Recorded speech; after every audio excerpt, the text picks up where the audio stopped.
Okay, picture this. A city with no land, no army, and absolutely no natural resources. Seriously, it's built on mud in the middle of a swampy lagoon. By any logical measure, it should never have survived, let alone thrived. And yet, for 1,000 years, this city became one of the richest and most powerful states on the planet. This is the incredible, impossible story of Venice. So that's the big question, right? That's the mystery we're going to unravel. How did this republic of merchants, with nothing but salt water and ambition, manage to build a massive maritime empire and become the world's gateway between East and West? It's honestly one of history's most amazing stories of ingenuity beating the odds. To really get how this impossible city came to be, we have to go right back to the beginning.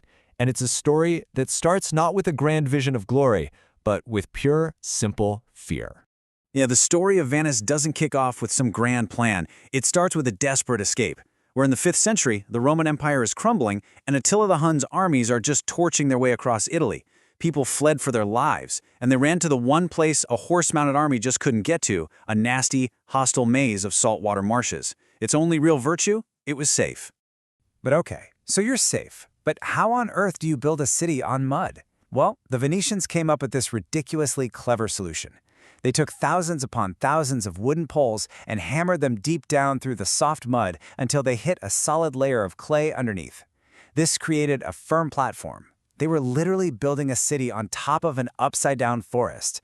Just incredible. Now, to be a real power player in those days, you needed a patron saint with some serious clout. So, in 828 AD, a couple of Venetian merchants pull off what you could call an act of holy theft. They sail to Alexandria, bribe the guys watching over St. Mark's shrine, and just steal his body. And their getaway plan? Absolutely brilliant. They hid the saint's remains under huge slabs of pork, knowing full well the local Muslim officials would be so disgusted they wouldn't dare inspect it too closely. And it worked. This heist gave Venice a top-tier religious relic, turning it into a major pilgrimage destination. But more than that, it gave them their most powerful symbol, the winged lion of St. Mark. This became their brand. They stamped it on coins, flew it from their warships, and carved it into every single city they conquered.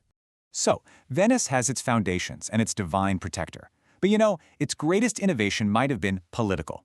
They designed a republic that was like a machine built to last, all by making sure that no single person could ever get too powerful. So you had the leader at the top, the Doge, but he was no king, not even close. Sure, he was elected for life, but his power was radically limited. I mean, state censors read his mail, he couldn't name his own successor, and he couldn't even leave the city without getting permission. The entire system was basically built on paranoia. And this is the key. It's this wild paradox.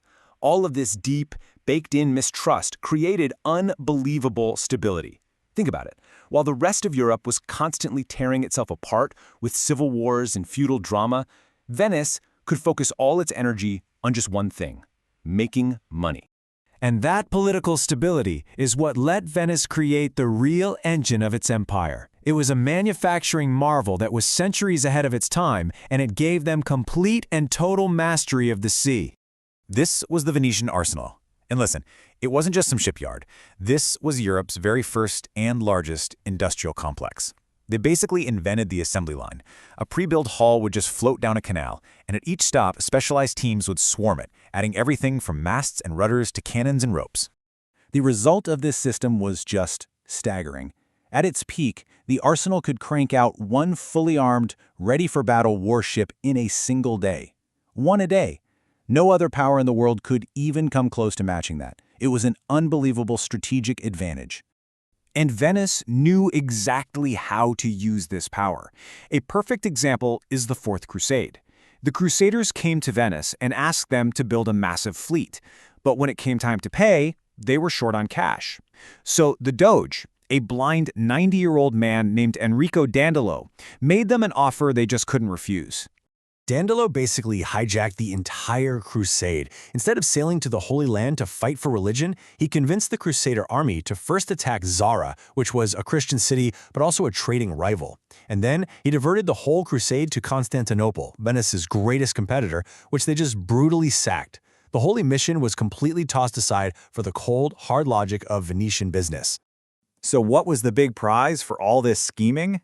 Control over the most profitable trade on Earth: spices. It's hard for us to get our heads around now, but in a time before refrigeration, spices like pepper and nutmeg were priceless. They preserved food, they were key ingredients in medicine, and they were the ultimate status symbol for the rich. A pound of nutmeg was often worth more than a pound of gold. For hundreds of years, Venice was the sole gatekeeper to this incredible wealth. It was the center of the world. But, as we know, no empire lasts forever. And for Venice, the end wasn't some sudden, violent collapse. It was more like a long, slow, and kind of beautiful sunset. It was really three big events that sealed the deal. First, the Ottoman Empire rose to power, which kicked off centuries of exhausting and expensive wars with Venice. Second, a guy named Vasco da Gama sailed all the way around Africa to India, creating a new sea route for spices that completely bypassed Venice, shattering their monopoly. And finally, in 1797, a new force showed up in Italy: Napoleon Bonaparte. As its commercial powers started to fade, Venice pulled off one last amazing transformation. If it couldn't be the world's marketplace anymore, fine. It would become the world's playground. It turned into the capital of carnival, of art and music, the essential stop on the grand tour for any rich European. But even the best party has to end. When Napoleon showed up, he gave them an ultimatum: surrender or be destroyed. And so, the 1,000-year-old republic simply voted itself out of existence. The last Doge, Ludovico Manin, just went back to his rooms, handed his servant his official cap, and said, "Take it. I shall not be needing it again." But here's the thing. Even though the Republic of Venice is gone, its legacy is all around us, in the very words we use today. Think about it. The word bank comes from banca, the bench Venetian merchants used. Debit and credit were perfected in their accounting books. And quarantine? That comes from 40 giorni, the 40 days they made ships wait in isolation, a public health innovation born from commerce. So in the end, the whole story of Venice leaves us with this really powerful question. Here was a city with zero natural advantages that used its creativity, its pragmatism, and a pretty ruthless focus on its goals to dominate the world for millennia. It just goes to show you that sometimes the most impossible places can produce the most incredible, lasting results.